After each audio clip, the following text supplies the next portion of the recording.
ప్రయత్నానికి మీరు సహకరించండి.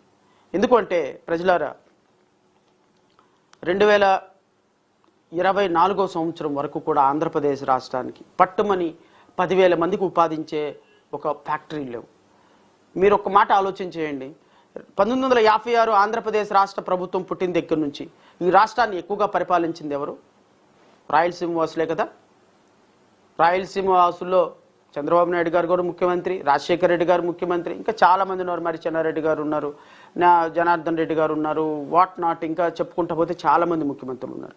వీళ్ళలో మెజారిటీ సింహభాగం రాయలసీమ నుంచి ఉన్నారు. ఈ రాయలసీమకి జరిగిన న్యాయం ఏంటి చెప్పండి? రాయలసీమ ఈ రోజు వరకు కూడా కరువు కాటకాల్లో కొట్టుమిట్టాడుతుందా? ఉత్తరాంధ్ర కరువు కాటకాల్లో కొట్టుమిట్టాడుతుందా?